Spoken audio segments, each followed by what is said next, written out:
Hey, hey, hey, Marieanne here, the Crochety Clogger. Today's Monday, and I think it's August the 1st, 2022. It's been a while, hasn't it? But anyway, I did want to pop on, and I heard from Apollo. If you didn't know, Apollo decided to stay in Virginia with Dori. You know, Dori Did It. He wanted to extend his visit there. He met some really cool friends at Dori's.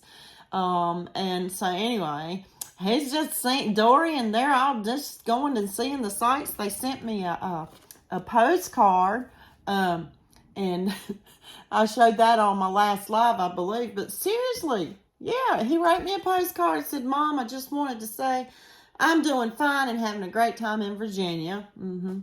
Not ready to come home yet," he says. "Love you, Apollo." And it's stressed to, "Hey, Mom." So he is having a good time. And Dori even sent me some pictures. Let me show you.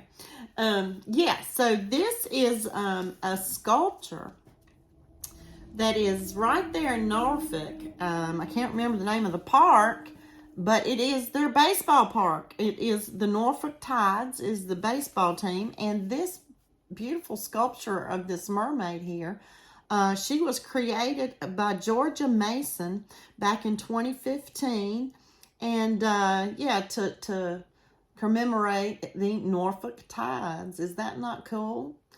Yeah, and there's Apollo. I don't know how she got him to squirm up there on top of that sculpture, but boy, he can get just about anywhere. I mean, you guys know this, right? And here's a picture of his little new friend, and she's a little pinky doll there, you know. See that little pinky octopus? Her name is Sandy because she loves to go by the seaside and sift in the sand, you know. Not to be confused with Sandy from Left is Right Crochet, but Sandy Left is Right Crochet. Please don't let Octavia see this video. I don't know that would be wise. But look at Apollo's new bucket hat with octopi or squid or something while I'm over it there. He does look better in a hat, don't you think? Well, I'm glad he's having a good time. And Dori seems to be taking very good care of both him and Junior. I don't know if y'all see Junior down there hanging out. Okay, sorry. I'm tickled over here looking at the picture on my computer while I'm talking at you. But while I've got you here, I thought I'd show you some of the newer things that I've put on my Etsy shop here recently. And another thing that I kind of played around with, and I figured out a way to do, well, I'll show you in a minute. But anyway, here is a pair of stitch markers that I've got in the shop recently. It's kind of pretty rainbow, almost rainbow rhinestones around that pretty opalescent stone in the middle. I don't know if that's focusing. But anyway, yeah.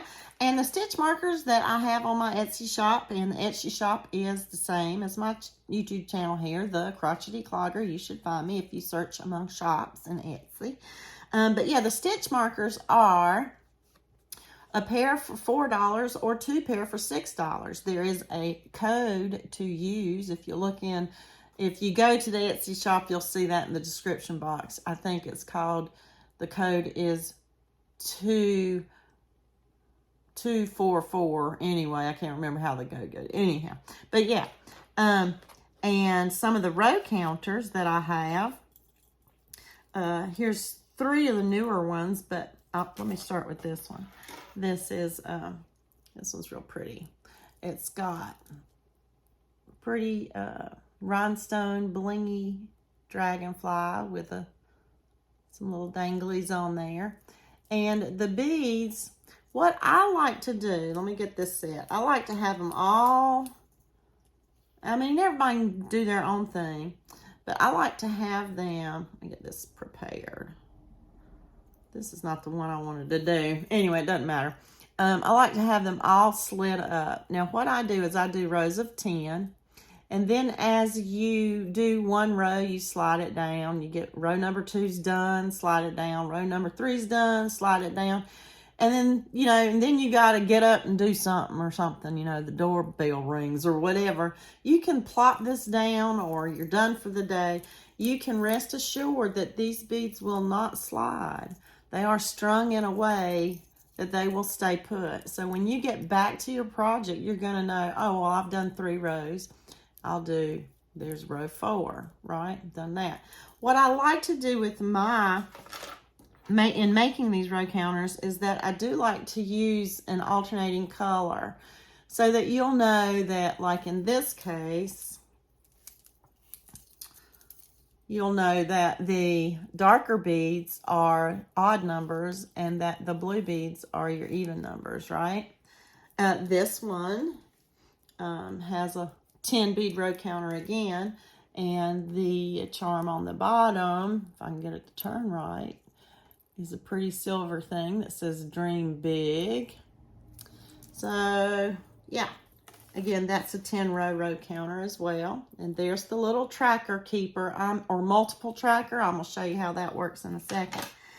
This is the other newest addition in the shop, and it's got a pretty aqua colored tassel at the bottom and a little porcupine charm. It's got his little ball of yarn.